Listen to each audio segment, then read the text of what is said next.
I'm delighted to be welcoming you to the first State of Democracy lecture for the 2014-2015 academic year. I'm Elizabeth Cohen, political science faculty member and senior research associate in the Campbell Public Affairs Institute. Campbell is the principal organizer of the State of Democracy series. And before I do anything else, I want to thank all the people who made this event and this series possible. This lecture is made possible through a very generous gift from the Norman M. and Marsha Lee Berkman Fund. And as always, I also want to thank the Dean's Office for their support. We're also very grateful to the staff at the Campbell Institute, Bethany Wallawender and Kelly Coleman, whose tireless work make all of these events run on rails every time. And I think I join everyone in the building in thanking Tom Fazio and his colleagues at ICT, without whom all the lights would go off, the computers would stop running, the microphones would go quiet, and we'd all have to go home in the dark.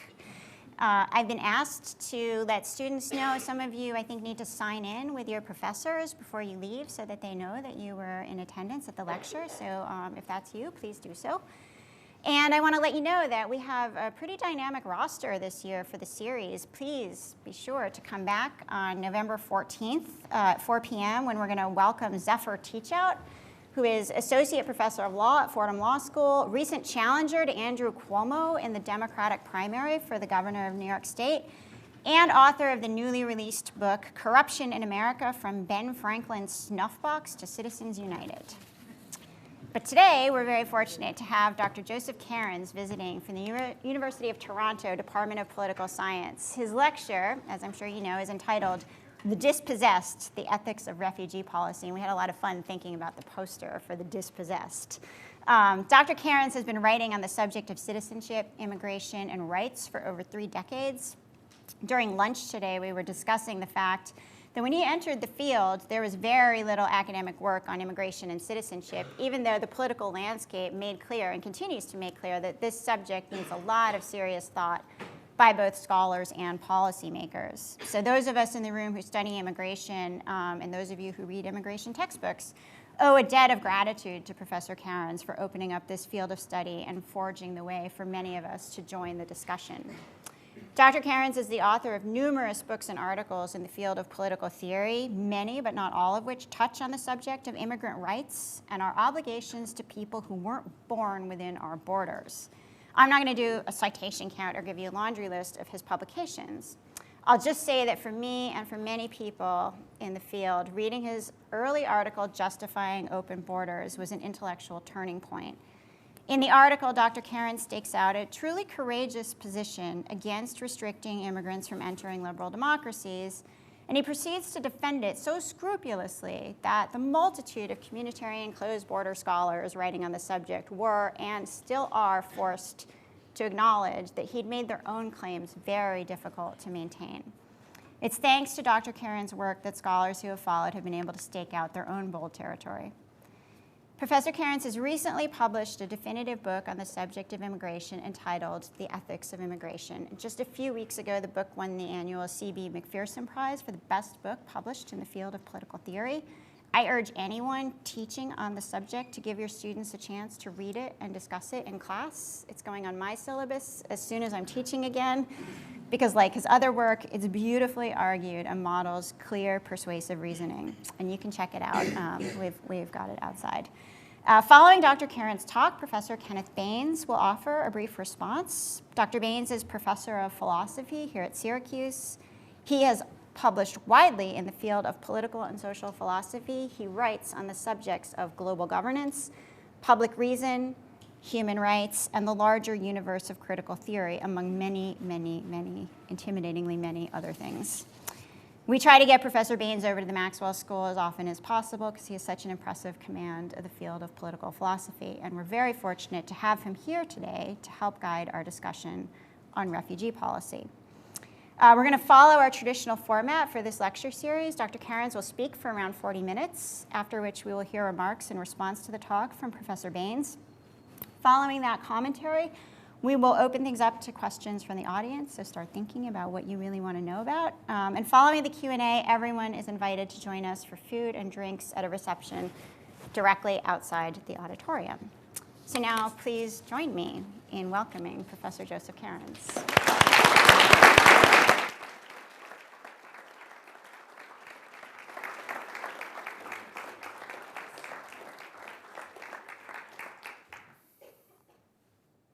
thanks very much, Elizabeth. Thanks for the invitation. It's a pleasure to be here. It's the first time I've come to Syracuse and to the Maxwell School, although I was saying to Elizabeth, I realized after I... Your mic, I don't think it's on.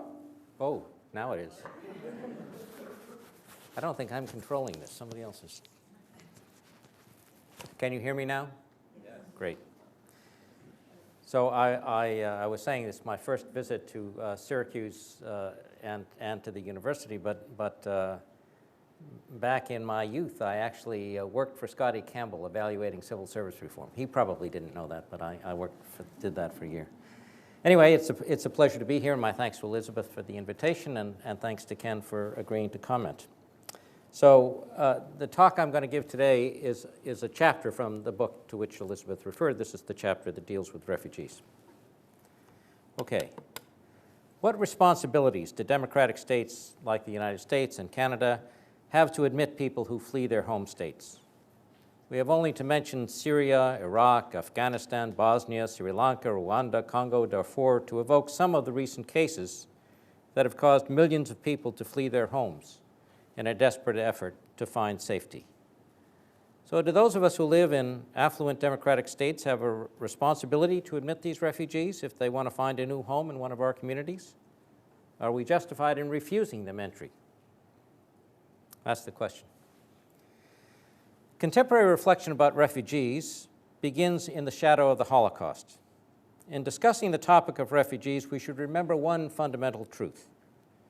Jews fleeing Hitler deserved protection, and most of them did not get it. Well, some may object that no refugee situation today compares with Hitler's Germany, and there's a lot of truth in that. But we should be wary of taking easy comfort in such a view, imagining that we would never act as our predecessors did. If we look at the responses to Jewish refugees in the late 1930s, it's striking how many echoes one hears of contemporary concerns and attitudes. Remember, at that time, the death camps hadn't yet been built. The Nazi regime hadn't committed itself yet to the final solution. I mean, everyone knew that Jews were suffering under the Nazis, but there were differing perceptions about the extent of their oppression. And some of those opposed to admitting Jewish refugees, and there were many who opposed it, were overtly anti-Semitic, but many of those who opposed it took a view that went something like this. Well, what's happening to the Jews is too bad, but it's not our fault. We have our own problems. If we take in all the Jews who want to come, we'll be overwhelmed. There are simply too many of them. And besides, while Jews may be subject to discrimination and occasional acts of violence, things aren't as bad as their advocacy groups say. They exaggerate the problem. Many of the Jews really just want better economic opportunities than they have now at home. In fact, the ones who do manage to make it to North America to seek asylum can't be among the worst off because they have the economic resources to cross the Atlantic. Times are tough here. We have an obligation to look out for our own needy first. A large influx of Jews could be a cultural and political threat. They don't share our religious traditions or our democratic values. Some of them are communists and pose a security threat. But it's hard to be sure which one, so it's better to err on the side of caution in restricting entry. Many of them have shown they don't really respect the law because they've bribed officials abroad for exit permits and travel papers. They've purchased forged documents. They've hired smugglers to transport them illegally, and they've lied to our immigration officials. And finally, admitting Jewish refugees serves the Nazis' own goals and doesn't help to address the underlying problems that have given rise to the Nazi phenomenon. You hear those echoes of contemporary arguments today? So in some respects, many of the concerns about Jewish refugees then were as reasonable as the concerns about asylum seekers are today. There was debate and uncertainty about the extent of the risks faced by Jews in Hitler's Germany, even during the late 1930s. Those who were able to travel to North America were economically better off on average. Some Jews were communists. Some did bribe officials and use forged documents and hire smugglers in order to escape. Not all of the people who were turned away died in the Holocaust. The potential number of refugees was very large. Admitting Jewish refugees would not have solved the problem of the Nazis.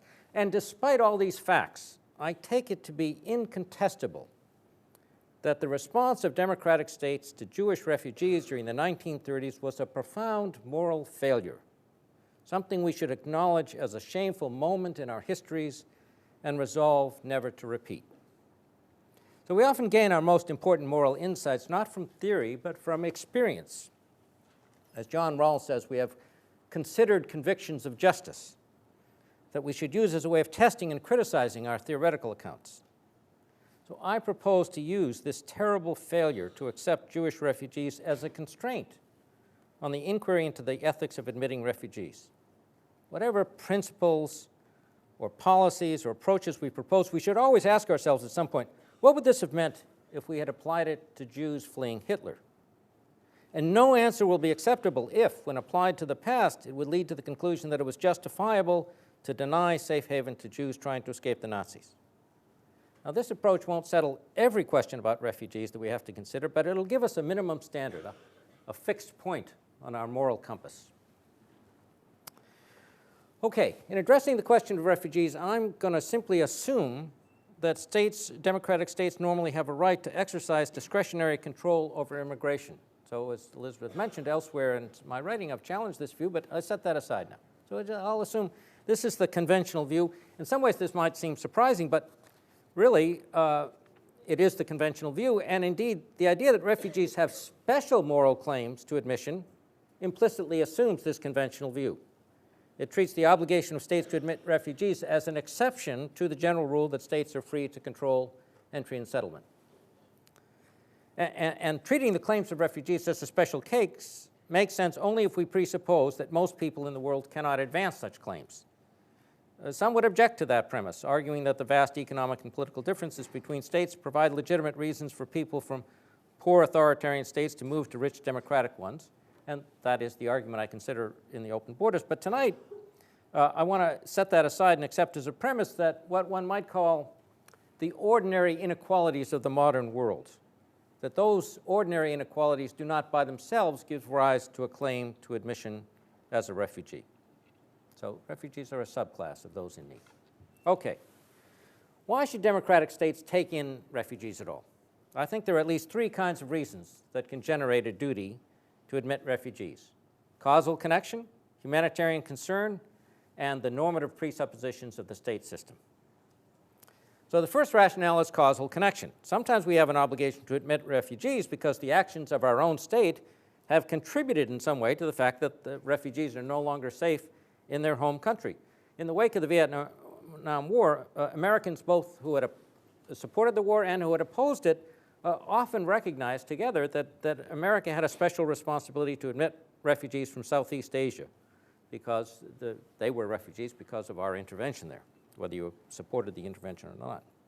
And it's actually a striking contrast between the American response to refugees from Southeast Asia and the American response to refugees today from, say, Iraq.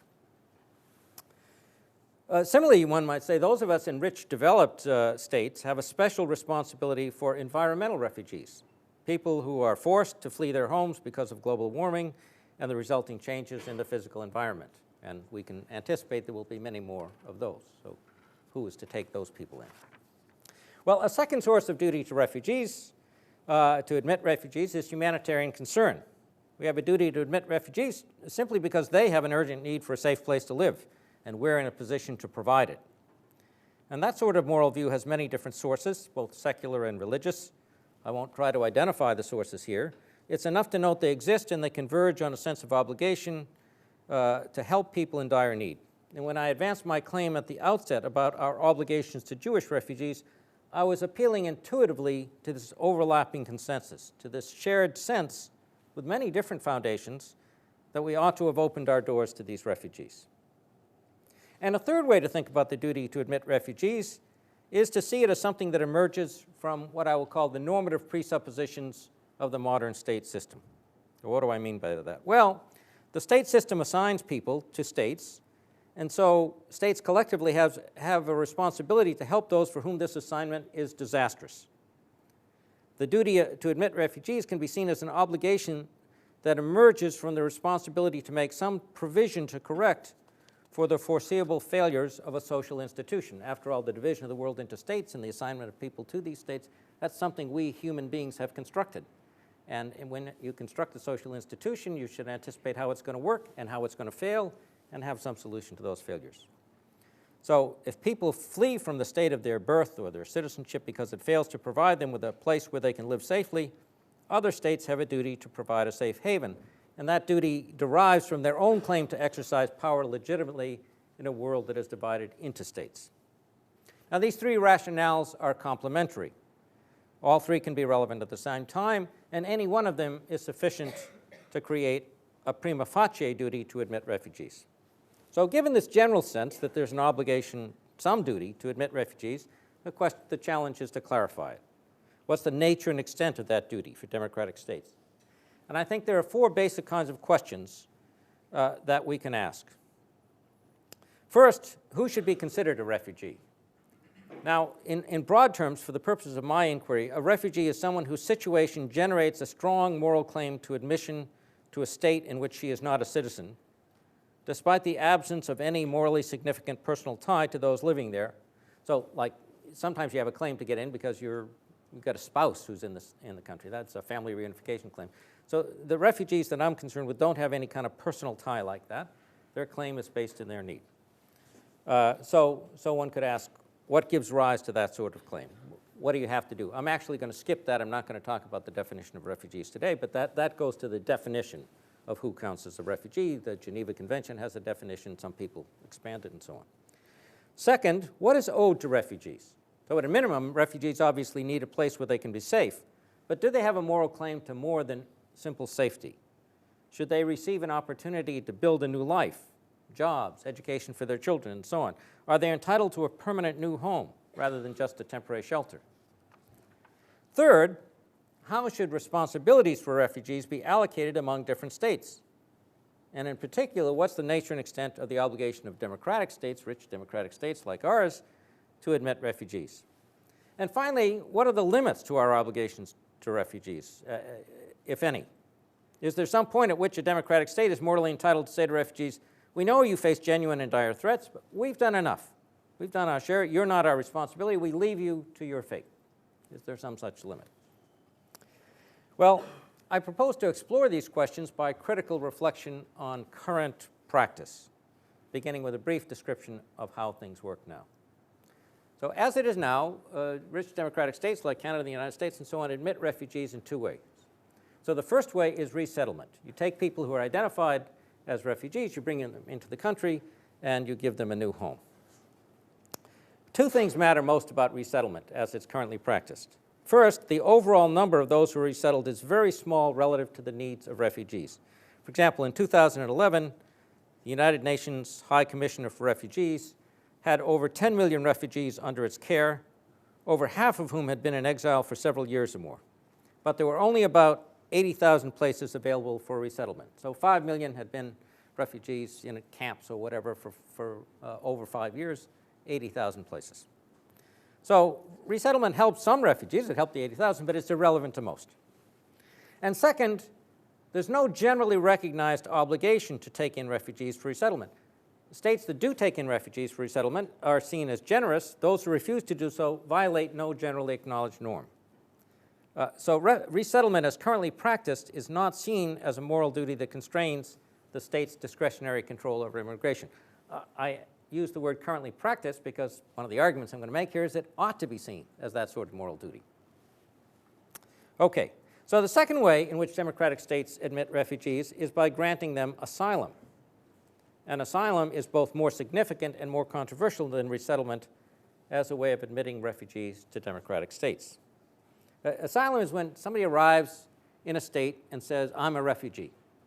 And if they do that, the state is obliged under the Geneva Convention to consider the claim and is obliged, first of all, not to return that person to their state of origin until they've considered the claim, or to any other state where their human rights would be in danger, and not to return them at all if they would be in danger upon return. So the refugee regime created by the Geneva Convention establishes the normative principles that democratic states currently acknowledge as defining their responsibilities to refugees.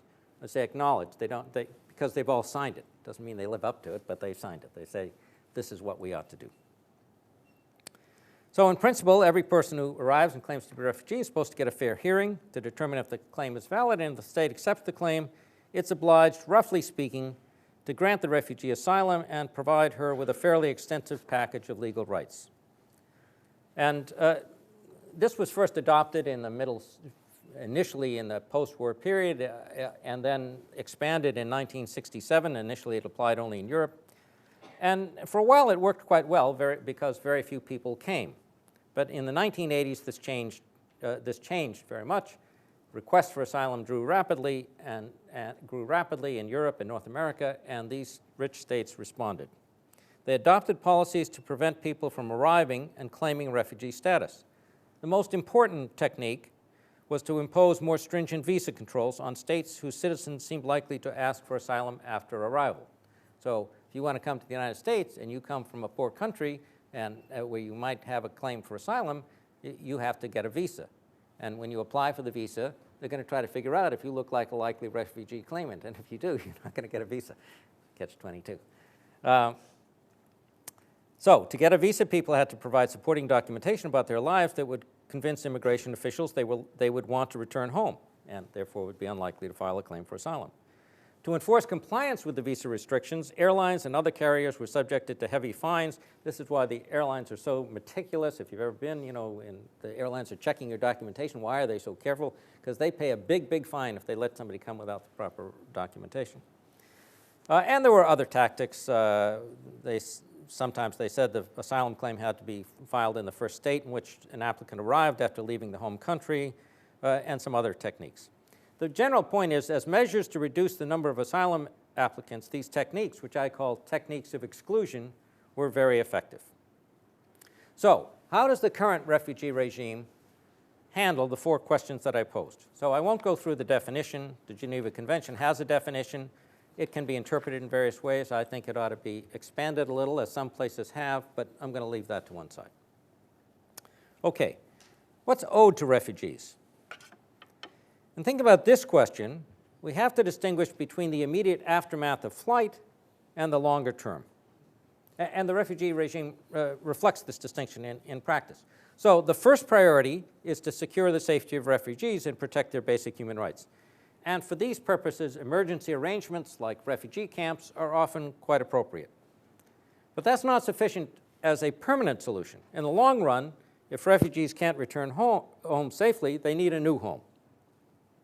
And the Geneva Convention adopts this approach and asserts that, in principle, people who are recognized as refugees and can't return safely to their country of origin within a reasonable time, they should be given a new home and an opportunity to make a new life on the same terms as the members of the society that they've joined. In effect, the Convention says it's not enough to provide refugees with physical safety. People have a right to membership in a society. And if they can't any longer be members of their society of origin, they should be given access to membership in some other state. And I agree with this approach, and I defend it in my book. Refugees acquire membership claims over time. And democratic states can't legitimately try to keep people from becoming members by isolating them from others in society. A democratic state cannot legitimately create camps where refugees are prevented from having contact with the rest of the population and provided only with basic levels of food, clothing, and shelter, even if the provision of such basic levels of support would be equal or better than what the refugees would have expected if their membership rights had been respected in their country of origin. If a democratic state admits refugees, it must provide the refugees with most of the rights that others living in the society enjoy. And over time, it has to accept them as members with all of the rights. So now I've been focusing so far on people recognized as refugees. But not all of those who arrive as claimants gain recognition. Indeed, in the majority of claimants don't. So what about them? Well, in principle, if people don't qualify as refugees, they have no basis for a moral claim to stay. Again, we're presupposing the moral legitimacy of the state's discretionary control over immigration. And so if they say, well, you claim to be a refugee, but you're not, that would seem to end. But that's too simple, as it turns out. In part because there are restricted, the convention definition, which I didn't spell out, it can be interpreted, and often is, very restrictively. So you've got people who are facing terrible threats, and everybody knows they're facing terrible threats, but they don't quite fit the definition. So they don't fit the definition of the convention. But the states recognize that these people can't be returned to their country of origin because they would face serious threats to their life or freedom if they were sent back. That's called the principle of non-refoulement. And that principle sets a much broader constraint on the ability of democratic states to return people to their home countries than this recognition as a refugee. So leave aside the technicalities, for the legal technicalities. From a normative perspective, I think it's non-refoulement that matters morally. When a state acknowledges that it would be wrong to send someone back to her home country, it's implicitly recognizing that person as a refugee in my sense of the term. That is, someone whose situation generates a strong moral claim to admission or continuing presence in a state in which she's not a citizen. So the arguments I'm skipped those, I didn't give those. Okay. And over time, once somebody, even if somebody doesn't qualify as a convention refugee, if they're not being sent home, over time they become a member and you just have to accept them as a member. That's the general argument there. Okay, the second question, it's the third question really, is how should we allocate responsibility for refugees? Who should be taking them in? And that's the crucial question for my inquiry here. Whose responsibility is it, and to what extent is it our responsibility in rich democratic states? So to address that question, we have to have a slightly broader discussion about how the responsibility for refugees should be assigned. So let's again look at how the current refugee regime assigns responsibility to take in refugees. So we have a refugee regime, and it does assign responsibility. What does it do? Well, as we saw, there's no duty to accept refugees for resettlement. But the principle of non-refoulement forbids a state from sending refugees back to their country of origin, so long as they'd be at risk there, or from sending them to any other state where they'd be at risk. So the current regime effectively places the obligation to care for a refugee on the state where the refugee first arrives and claims asylum. You arrive, you claim asylum, that's the state that's responsible. That state remains responsible for the refugee unless it can find another state that's willing to take her in for resettlement and one where the refugee will be safe. Now, is there a moral logic behind that way of assigning responsibility for refugees? I actually think there is. In my view, the non-refoulement principle is an indispensable element in any just refugee regime, but as we'll see, it's a necessary but not a sufficient element in a just refugee regime, and it generates certain problems that we have to pay attention to. So first, what's the logic? What's the moral logic behind non-refoulement? Well, this is tied to the idea of state sovereignty. The principle of state sovereignty entails that states are normally responsible for what goes on in their own territory and not responsible, at least not nearly as responsible, for what goes on elsewhere. From this perspective, it's precisely the fact that someone arrives in our territory that matters morally. Her physical presence creates a degree of moral responsibility that did not previously exist because she wasn't under our control. The arrival of the refugee implicates us directly and immediately in their fate. Those seeking to harm them can't do so unless we return them. Now, given the principle of state sovereignty, the Convention is right to insist that states have a special responsibility to make sure that refugees within their jurisdiction are not sent to places where they'll be at great risk, not home and not elsewhere where they'll be at great risk. But that doesn't mean that non-refoulement is adequate as the sole basis for allocating responsibility to care for refugees. It's a constraint, it's a necessary element, but it's not adequate. Well, what are the problems with non-refoulement? The most obvious objection is it doesn't assign the responsibility to take in refugees on the basis of any equitable principles about who. Instead, it allows the allocation of refugee admissions to be determined by where the refugees seek asylum. And this has the potential to create disproportionate burdens if the refugees clustered their asylum requests on relatively few states. Some states may be expected to take in more than their fair share. And we find concerns about excessive burdens expressed by in two sorts of states. What are these two sorts of states? Neighboring poor states and rich democratic ones. So let's take each of those in turn. As an empirical matter, we know that the vast majority of refugees flee to neighboring states because that's the easiest way to escape. And this means that relatively poor states are being expected to bear the burden of accommodating large numbers of refugees in addition to their own problems. Is that fair? Well, no. Although, to some extent, it may be unavoidable. And it makes moral sense in some respects to expect nearby states to bear a disproportionate share of the responsibility for sheltering refugees in the short run. Why is that? Well, The neighboring states are the only ones the refugees are able to reach immediately. They flee on foot. That's where they go. And second, other things being equal, having refugees stay nearby at first increases the likelihood that they'll be able to return home. See, the underlying assumption of the modern international order is that people should be living in the state where they're citizens, unless some other state invites them in. So in that context, the first and strongest moral claim that refugees have is against their home state. That state has a duty to change its policies or get its affairs in order so as to make it possible for the refugees to return home and live there free from persecution. And that happens sometimes. A crisis breaks out and people flee, but within 6 months or a year, things settle down. They're able to return home, and they do. So repatriation, that's the phrase, is always the preferred solution of the United Nations and of other states, so long as the refugees can return home safely. And as a general rule, it's easier to return home if they haven't gone too far away. The fact so the neighboring state has a responsibility not to return a refugee who's arrived on its territory doesn't mean that it should be the one to provide refugee with a new home, however. See, the contemporary refugee regime lumps these two responsibilities together, except for this small amount of voluntary resettlement. So though geographical proximity is relevant to the question of what state should provide a temporary shelter for refugees, it's not as relevant to the question of what state should provide a new home to refugees who have no reasonable prospect of returning to their country in the near term. If non-refoulement is the only normative principle governing the allocation of refugee admissions, that's unfair to the neighboring states. So turn now to the second concern. See, by hypothesis, they haven't done anything to cause this, so why should they bear all the burden? It's unfair. Why might the principle of non-refoulement, this is the one that gets the attention in our press, why might the principle of non-refoulement create disproportionate burdens for rich democratic states? Well, two reasons. The first involving refugees, the second involving asylum claimants who don't qualify as refugees. So first, you could say, well, the principle of non-refoulement creates incentives for refugees to seek asylum in a rich democratic state. Real refugees might reasonably say to themselves, well, we have to start life over somewhere new, best to do so in a place with good long-term opportunities for us and our kids.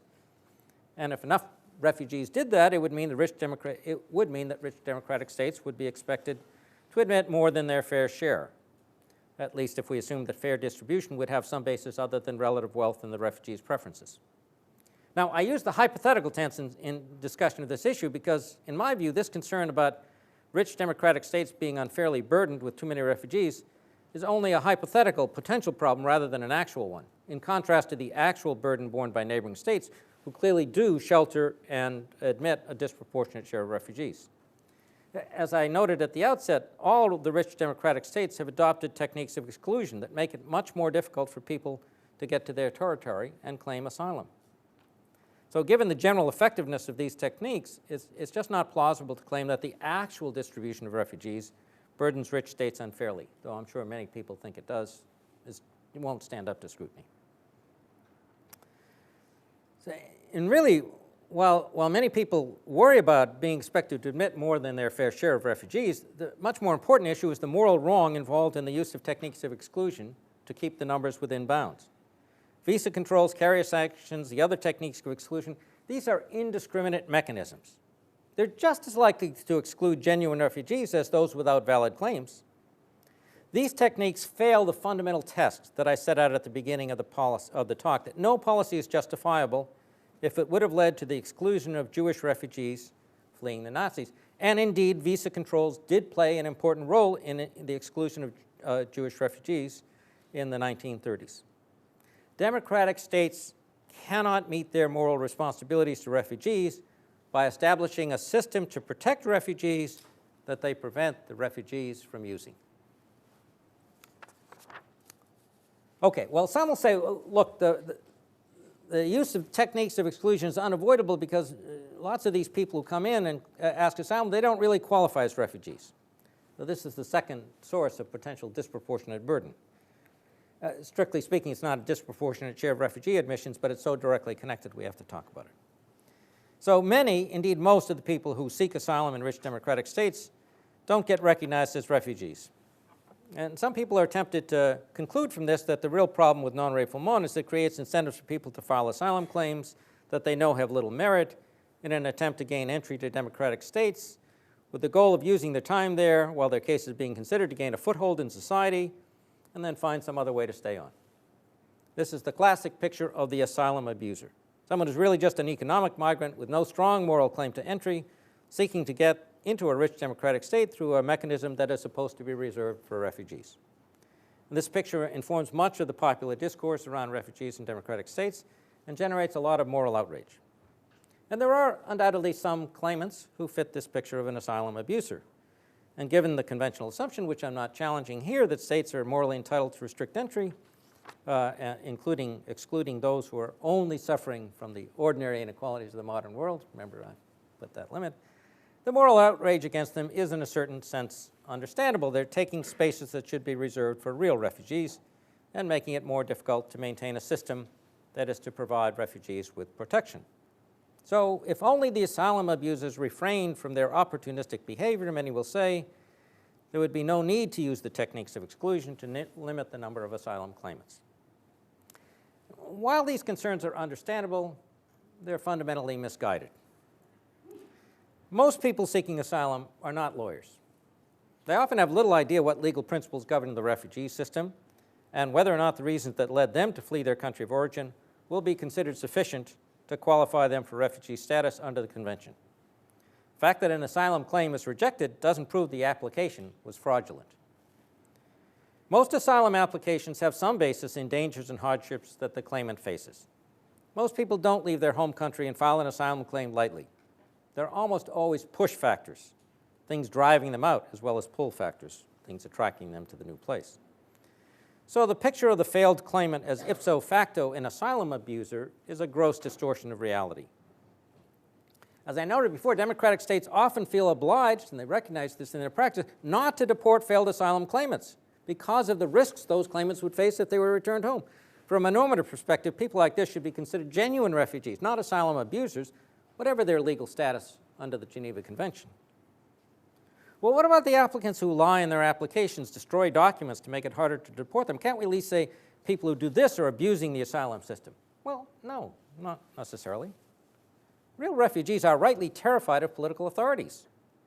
How can they be expected to trust the authorities in the state in which they're seeking asylum, especially in a context in which there's a general suspicion of asylum applicants? They correctly perceive many of the officials with whom they interact to be hostile and suspicious. They're afraid, and not without reason, that if they say the wrong thing, their application will be denied and they'll be sent back. They don't know what the wrong thing might be in a complex determination process filled with legal technicalities. So they talk with other applicants, trying to learn what works and shaping what they say to fit what they think the authorities want to hear. Recall again my suggestion that we measure our approach to refugees today against the standard of how we should have responded to Jews fleeing Nazi Germany.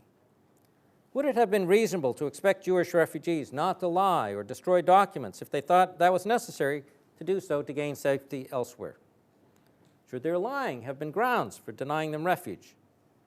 Real refugees whose lives will be in danger if they're sent home have stronger incentives than economic migrants to lie and destroy documents. It's wrong to assume that such behavior is proof of a character flaw. And some outrage about asylum abusers is largely misplaced. So far we've seen there's a moral logic to the principle of non-refoulement, but also that the almost exclusive reliance on this principle in the refugee regime generates two problems with respect to the allocation of responsibility for admitting refugees. The primary problem is that the vast majority of refugees wind up in neighboring states, not only in the short run, which would be acceptable, but also over the long term, and that's an unfair burden on the neighboring states, and also means that the moral claims of long-term refugees to membership in some society are often not met, since these states often don't integrate them. The second problem concerns the incentives for people to seek asylum in rich democratic states. As I've said, I don't think these incentives actually result in the rich democratic states taking in more refugees than they should, but the fear of this possibility does have pernicious consequences. First and foremost, it has led these states to adopt techniques of exclusion that prevent many genuine refugees from being unable to gain asylum, and it makes it easier to construct everybody seeking refugee status as an asylum abuser. And a third, I would say, rich democratic states spend billions and billions of dollars on these determination processes, which is kind of money to middle-class professionals that really does no one any good. It's just a preventative mechanism. So these are two different problems, and they require different solutions, but it's possible the solutions could be combined in an ideal refugee regime.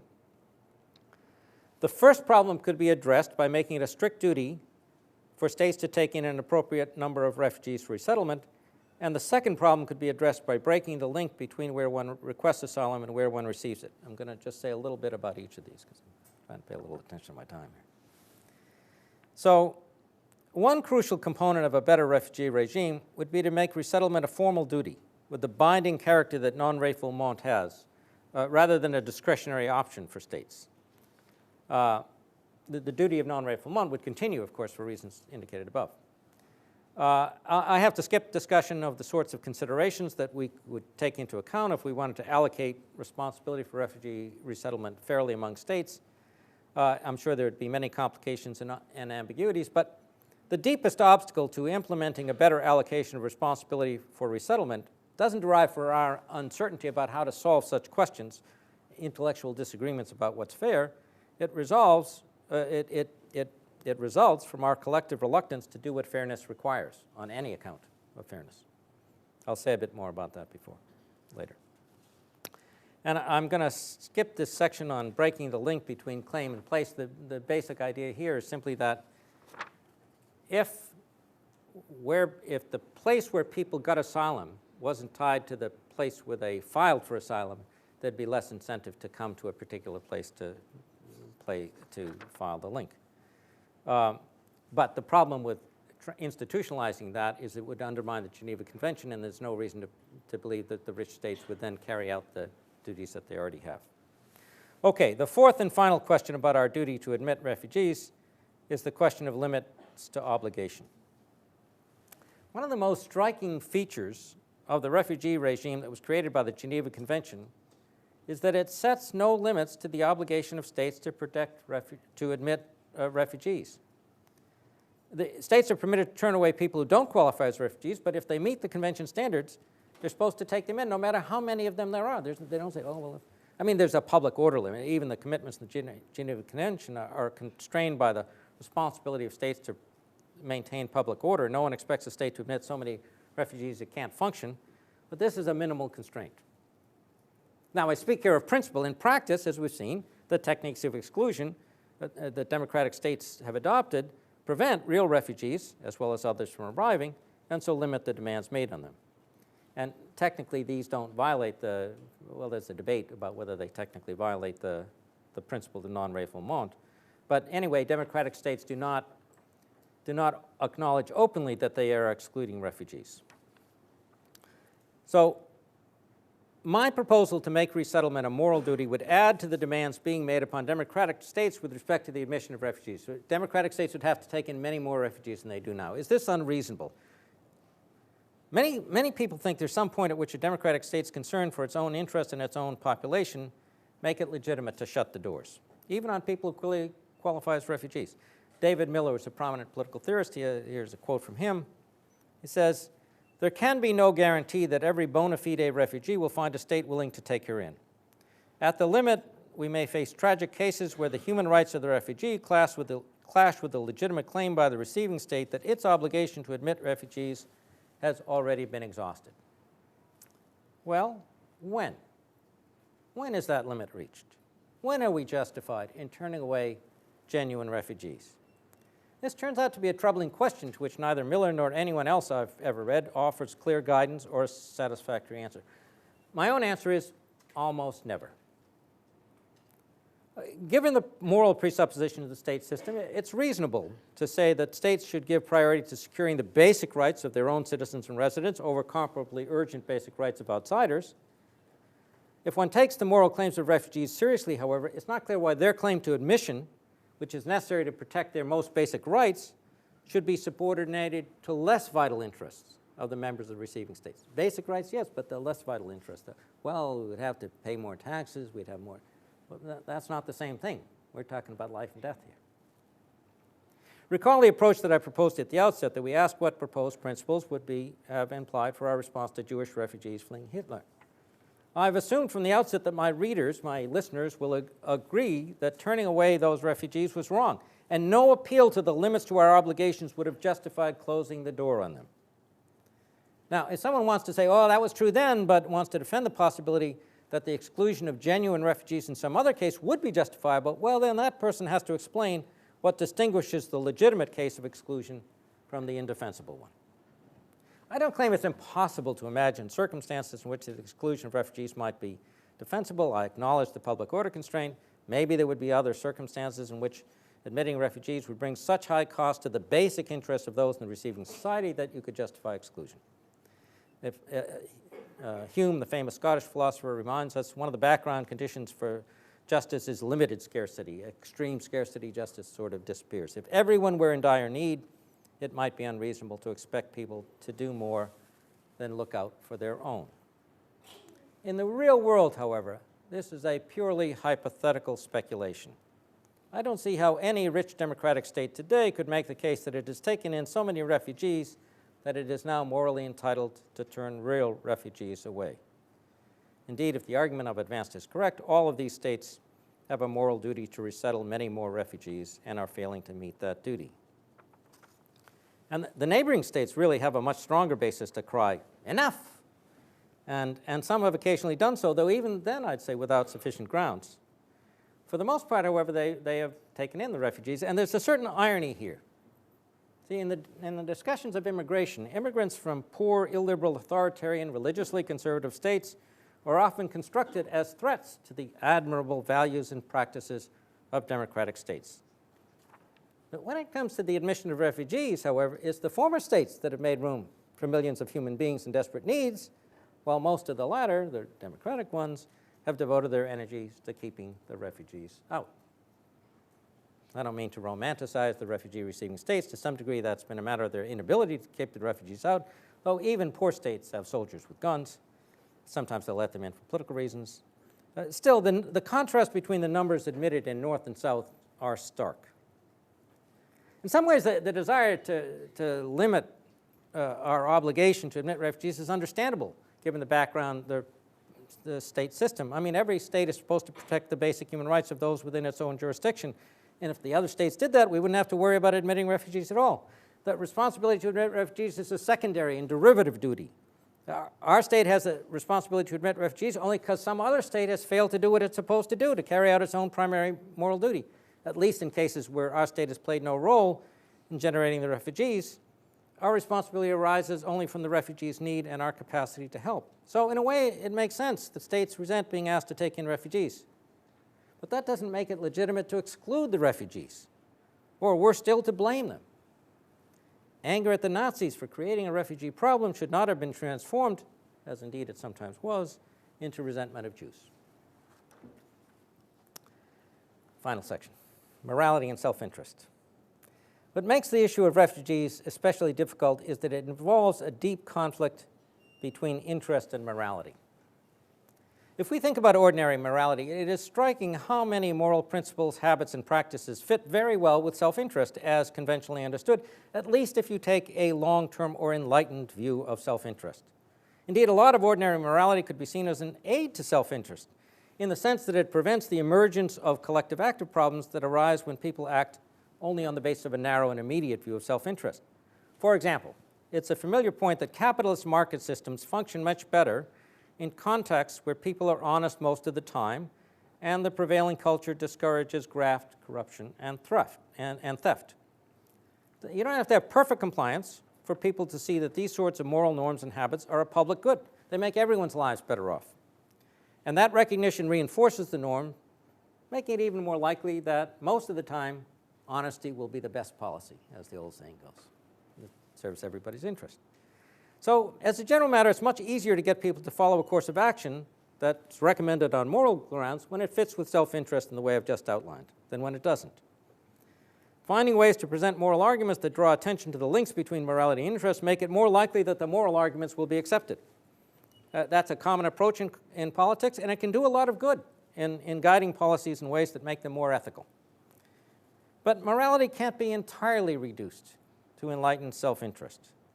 Sometimes morality and self-interest don't reinforce one another, even in the long run. Any morality worth the name will contain views of right and wrong, good and bad, that may clash with self-interest, even enlightened self-interest, under some circumstances. And I'm afraid that refugee policy today is one of those areas where the gap between what morality requires and what serves even the long-run self-interest is so great that INCREST can do very little work in supporting morality.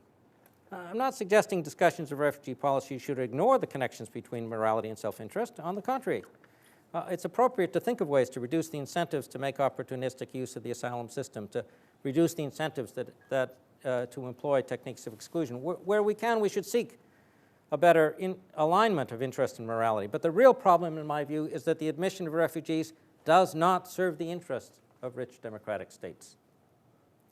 The fact that morality sometimes requires actions that don't contribute to self-interest, it wouldn't matter so much if it didn't require any great sacrifice of self-interest. In the early stage of the refugee regime, there were relatively few refugees, so okay, not much self-interest, but not much of a demand either. When the number of asylum claimants increased, the tension between morality and self-interest became greater. In the modern world, there are many millions of people who clearly qualify as refugees under any reasonable definition of that term. And many of them need permanent new homes outside their home states. There is now, I fear, a deep conflict between what morality requires of democratic states with respect to the admission of refugees and what democratic states and their existing populations see as their interests.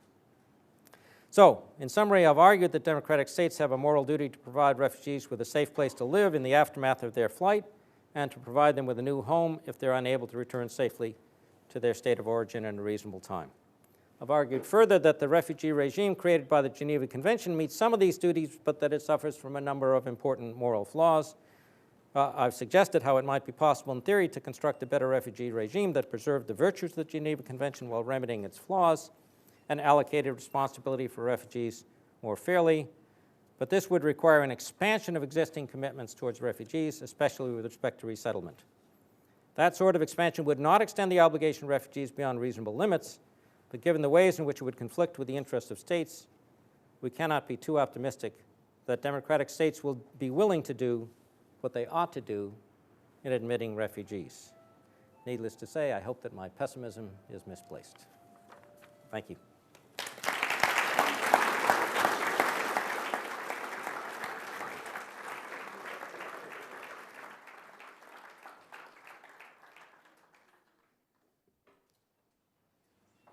So now we're going to turn things over to Professor Baines.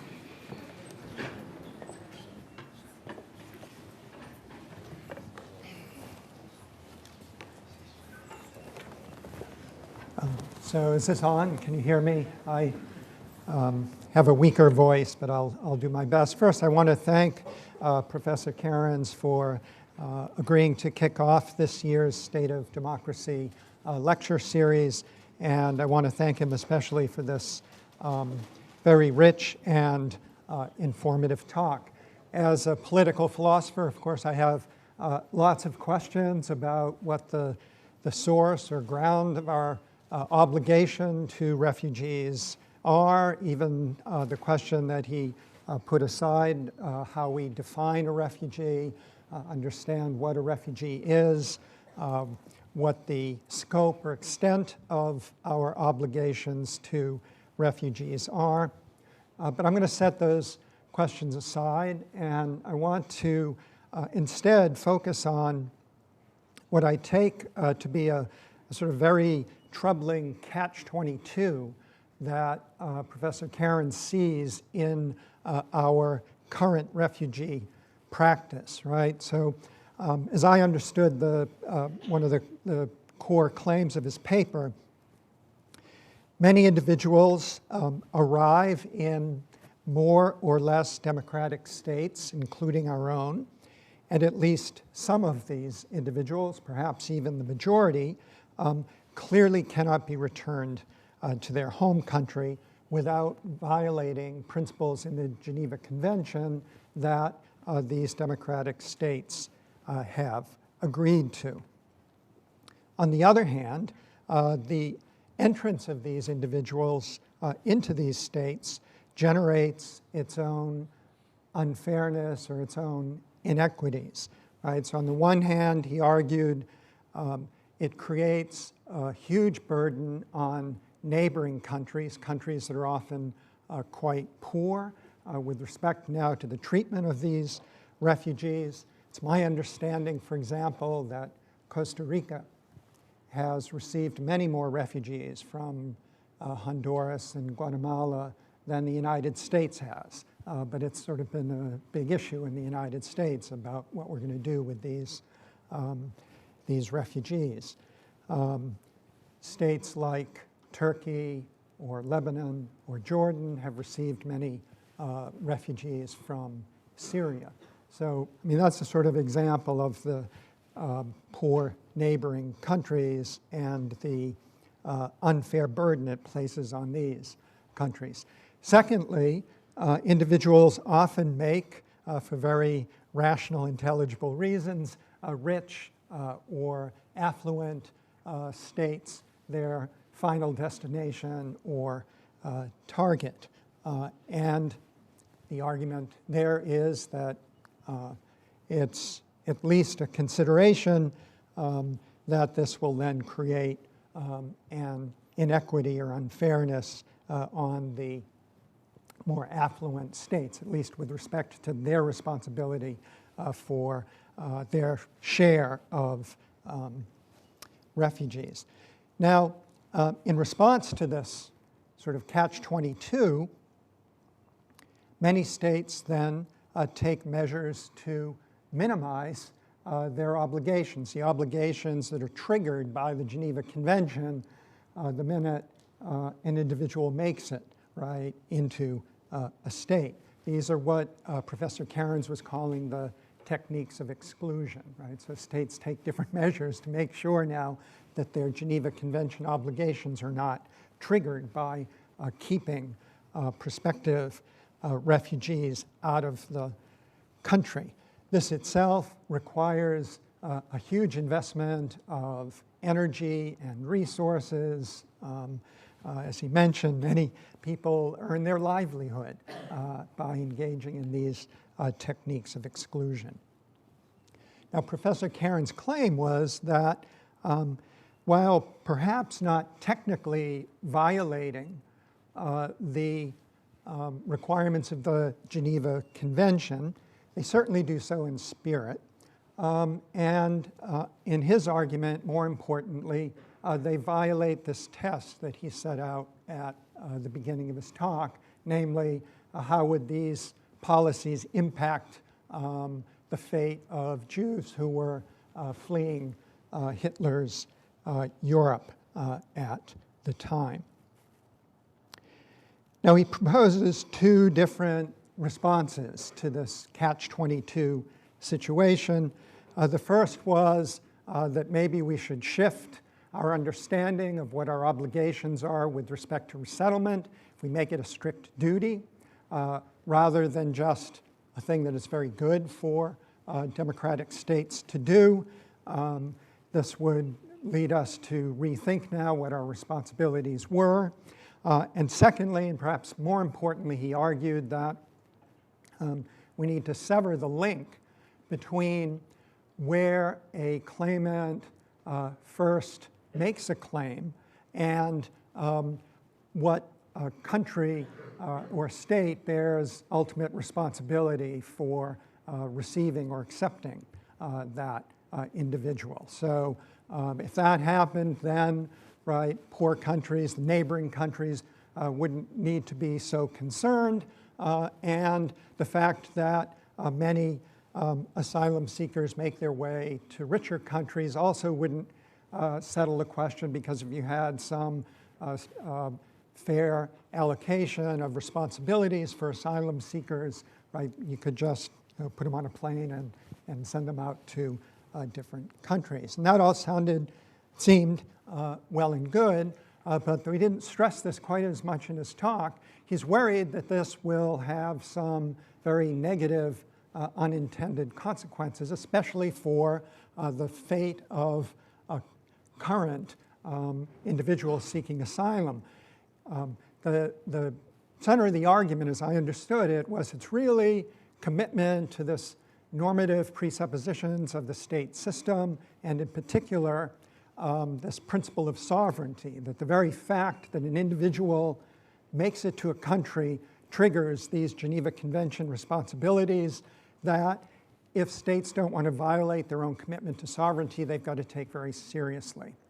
If, on the other hand, you make it a duty and not just a decision that a state makes to accept refugees, you're going to weaken the principle of sovereignty.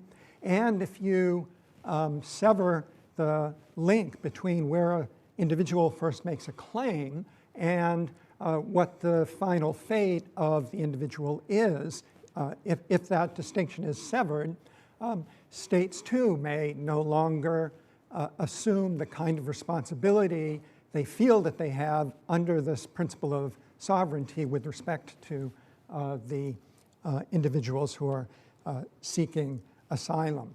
So he raises some question at the end with respect to what initially seems like would be a very good proposal for dealing with this catch-22 that I outlined, but he raised some reservations or hesitations about just how well this would work for the fate of current asylum seekers. He also, at the very end of the paper, expressed some pessimism with respect to whether states would even take these suggestions on board. So I was a bit perplexed at the end of the paper and then in the talk this afternoon, just what recommendations Professor Cairns is making for us to go forward. Clearly, he thinks we have a responsibility to take in, that is, affluent democratic states have a responsibility to take in many more refugees than they are currently doing, but it was less clear to me in the end just what the best argument for that conclusion was. And to pose maybe just one last query at the end, Professor Cairns accepted at the beginning of his talk this conventional assumption that states have a right to monitor their own borders and to make decisions about those who enter. And indeed, this very conventional principle or assumption is also at work in the principle of sovereignty. But it seemed to me that, in fact, an argument that we have much greater responsibility to accept refugees challenges that assumption. And as he himself has argued elsewhere, he's made an argument for much more open and fluid borders with respect to the plight of individuals outside those borders. And if, in fact, the sort of bottom line argument for why we should be accepting more refugees is because of the fundamental interests that these individuals have. That is, there is serious threat to their life and livelihood. Why not argue just more directly from those moral premises that we should be assuming greater responsibility with respect to the number of refugees that we accept? So I hope that at least invites some further discussion from the audience as well. Thank you again.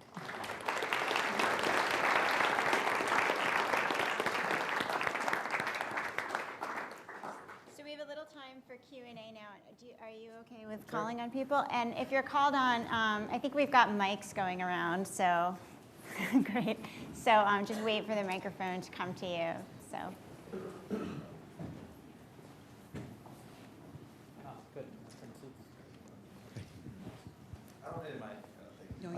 It's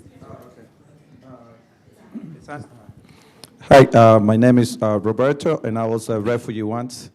Let me see if I can elaborate the question. I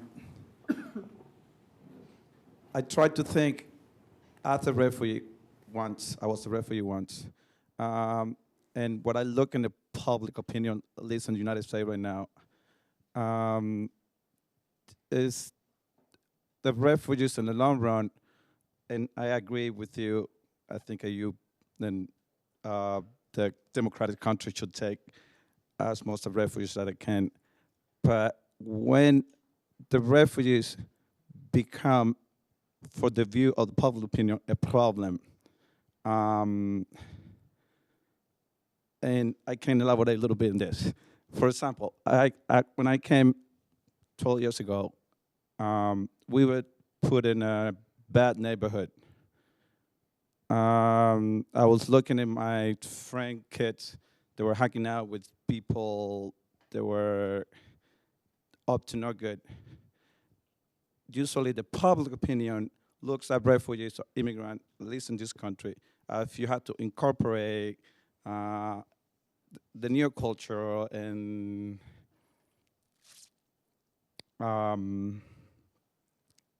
just incorporate the new culture into your culture. So that always become a problem because it's hard for refugees if we relocate it or put in a place where there's no way to do that. I don't know if you understand what I'm trying to say. So, and some of my friend kids got in trouble. Some of them are in jail. I recollect when I came here, a friend of mine from Sudan, his cousin was in Georgia as a refugee. I got in an argument in the parking lot in Georgia and got stopped to death. So he was dead. He went through many things to get to the United States, and then got to the United States, and in a matter of 3 months was dead. So my question is,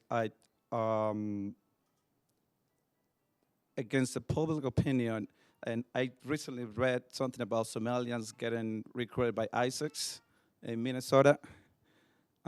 Some Somali refugees, they were being recruited. They become American citizens. The children of Somalian refugees become American citizens, and then being recruited by ISIS in Minnesota. So is that in the long run, refugees can become a problem against the public opinion to a country or a democratic country?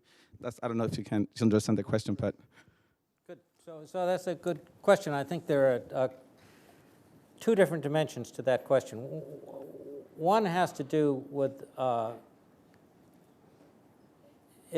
I just focused on the question of whether or not refugees should be admitted, but you rightly point out that getting in is only the first step. Then there's the whole question of how you get included into the society. Right. And of course, it's a particularly difficult problem if there are already problems of injustice within the society that are affecting people who are the existing population of citizens and so on, but they're marginalized, they're excluded, and then the refugees tend not to be affluent when they come in, so they will, if there are class divisions and racial divisions in the society, then as there are in the United States and as there are in Canada, then it's likely the refugees will be integrated with those groups which are already subject to a variety of social forces that generate problems, right? So I mean, then the deeper challenge is how you address those injustices that are in the society that aren't directly related to refugees at all, right? That are related, involve the existing population. So I agree that's a problem and that has to be addressed, and it's revealed by these kinds of incidents, but there's no magic bullet to that. There's a second question that you raise about public opinion, and it seems to me there are two levels. So what's true is people who are hostile to immigrants generally and to refugees in particular will find stories about bad behavior and highlight those in order to discredit them. I mean, that's the way that politics works, and I don't think there's any particular solution to that except to try to, what I'm trying to do in this talk is to reorient the frame within which people view this kind of issue and to think about it in a broader framework. We don't have to assume that refugees will be any better as human beings than human beings. And so there'll be a range of refugees, but there's no reason to assume refugees will be worse. And people who do, who somehow say, well, that population is always a problem, are they're just manipulating the figures and so on.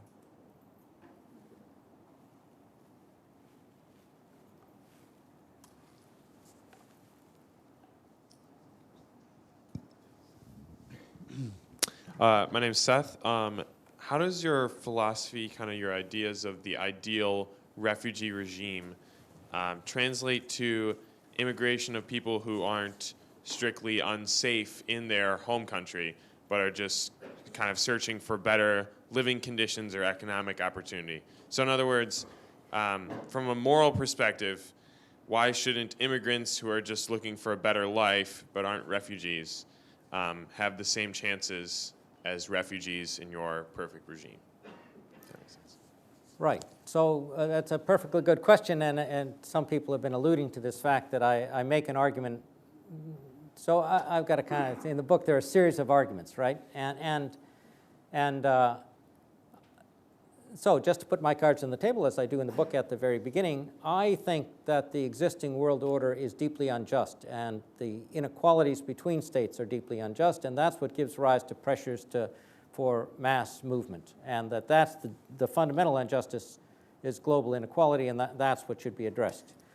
But if you want to set that to, but it seems to me it's important to recognize that, first of all, I know most people aren't going to agree with me. I've made this argument, I've persuaded a few people, but really most people are not persuaded. And so you have to take that seriously, and you have to argue with people where they are. So I'm willing to say, all right, let's accept, you don't accept that argument, let's not work with that argument, which is kind of what I do in this earlier part of the book.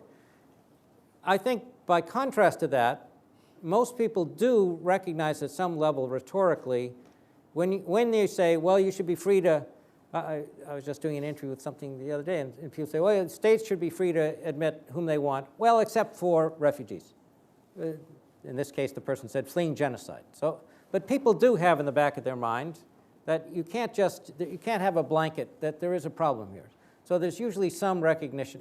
And so what I'm trying to do is to say, all right, let's start with that framework, and let's think through that framework. So it's a way of just finding a starting point that is agreed upon, even if it's not kind of what my optimal starting point would be, and working within that to try to get people to see that if they accept that principle at some level, that we should take it. So there is a difference between moving because you want to have better opportunities in life and moving because it's not safe where you are. There is a difference. And you can say the second is more urgent. Moving because you're not safe, it's more urgent. Even if the first one is justified and legitimate, something, it's kind of there can be some things that are more important than others. And so in that sense, the plight of refugees has a stronger moral claim than the plight of people who are suffering from what I call the ordinary inequalities. I would now say the unjust inequalities of the modern world. Still, the plight of refugees is more urgent. So you say, let's agree that these people have a special claim and try to think about how we work with it. That's really my suggestion.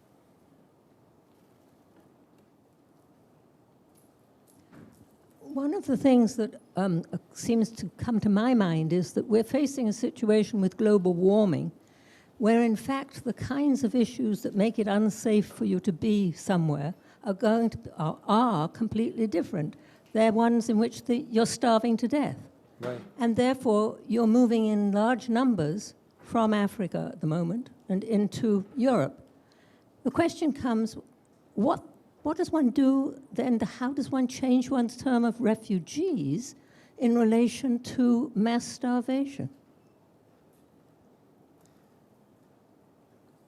So that's a good question, and one of the sections that I skipped had to do with the definition of a refugee. So under the Geneva Convention, the fact that you're starving to death and have no opportunity to get basic subsistence where you live doesn't make you a refugee.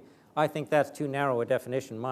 The short version is, I think you should define refugees not by whether they are simply targeted by violence, but whether or not their basic human rights can be protected where they are.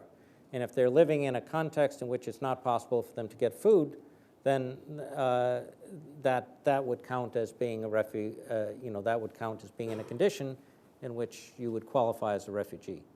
So of course there are questions about whether they have someplace else they can move within their own country where they could have access to their basic rights. That's an open question. I do think you're right. The initial point you're making is that climate change will generate significant displacement of people. That people can see that coming already. Places that will become uninhabitable where there are now lots of people living, and they'll have to move, and they won't be able to find places to live in their own country. So the question is, where will they go and who will take them in? There are islands that are sinking under the sea. Those are relatively small numbers. Bangladesh has got huge numbers of people who will be below sea level and so on.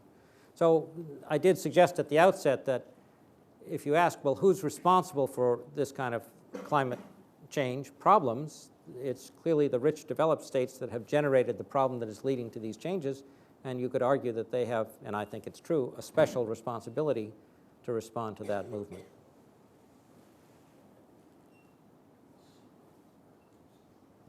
Yes, Professor Cairns, I kind of wanted to push back a little bit to perhaps get an elaboration from you about the non-refoulement. It's something that's kind of very much a live issue, certainly in Europe and even in places like Australia, of refugees who are essentially coming through third countries to arrive at a particular country and they're applying for refugee status. Right. The question that I have is that the argument that is made in favor of such policies is that if you are coming through a third country, often cases, though, that third country is a place that is at least safe for these refugees. Right. So by the time they come to the final destination, how can they claim to be refugees, and does that not give that country the right to push them back to the safe country that they sort of went through? Right. Which perhaps takes us to your arguments about equity among the different nations. Right. But the question that I had about that is that, certainly if you're looking at the issue from that perspective, this is not the only thing that is inequitable among nations.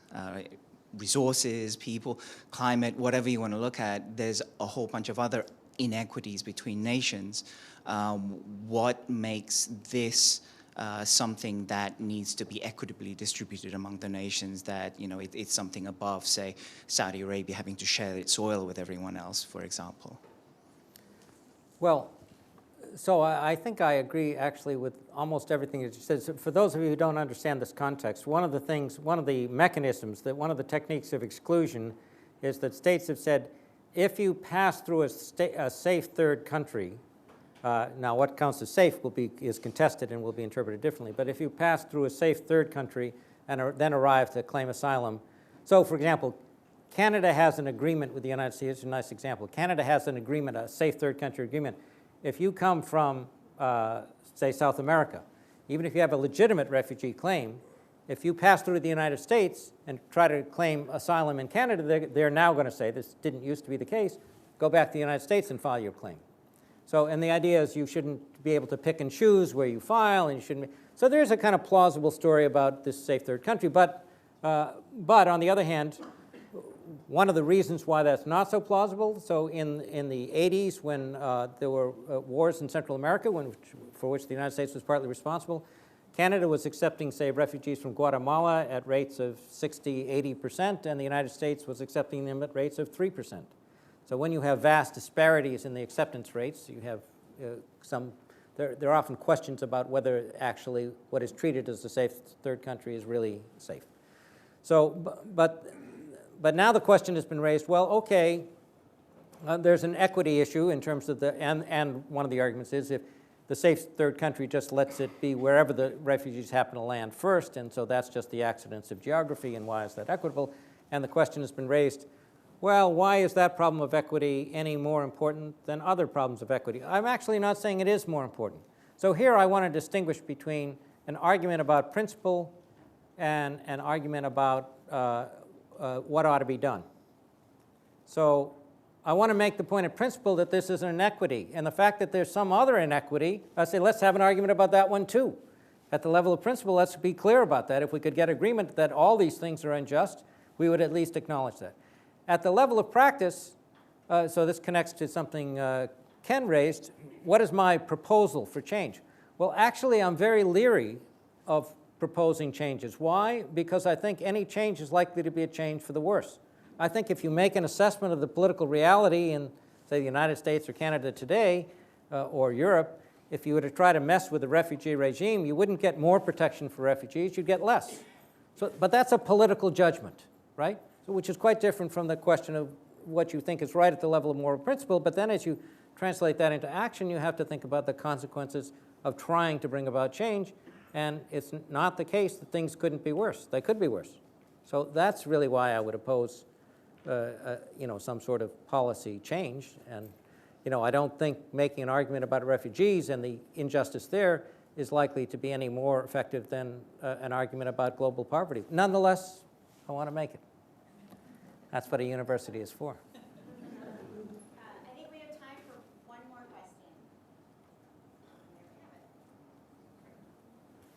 question. Hello, my name is Ben. I have a question about moral responsibility. In the case of Italy, where refugees from northern Africa are coming across the Mediterranean to Sure. the lower part of Italy, where they are facing adversity and problems with the government, unsupportive government, and the vast majority of Italy is declining. I mean, it's unpopular because they can't support these refugees. Is the responsibility of the citizens in Italy to help those refugees coming across, or is it to the state? And in their case, where they're actually interacting with refugees, should they dispel them? Well, again, Italy, like all democratic states, has signed an agreement that if these people are really refugees, they shouldn't send them back. They've promised that. Now, states don't always live up to their promises, but so if you're talking about people who you acknowledge to be real refugees, no, they shouldn't expel them. Is it fair that Italy should be taking it because they happen to be closest to Africa? No, that's the same problem I'm making about geographic proximity. It's not fair. Why should it be Italy rather than Norway or Denmark or something, Germany? No, it's not, there's not. And that's when you can see a European state affected like that, then it's sometimes a little easier for people to feel those geographic arguments. It's arbitrary. The most crucial question with respect to Italy and refugees, as some of you will know, is whether or not Italy and other European states have a responsibility to prevent refugees from drowning or to rescue them when they get on these boats that are coming across the water. And there's a long-standing, well-established, deeply entrenched law of the sea. If somebody is drowning, you got to go help them. That's just basic. You rescue ships at sea. That's centuries of tradition. And now that you see that starting to erode because they're worried about the people coming across. So that's, I think, what's at play there. So I think that wraps up our time, but please join me in thanking Dr. Karen and Ms. Cameron.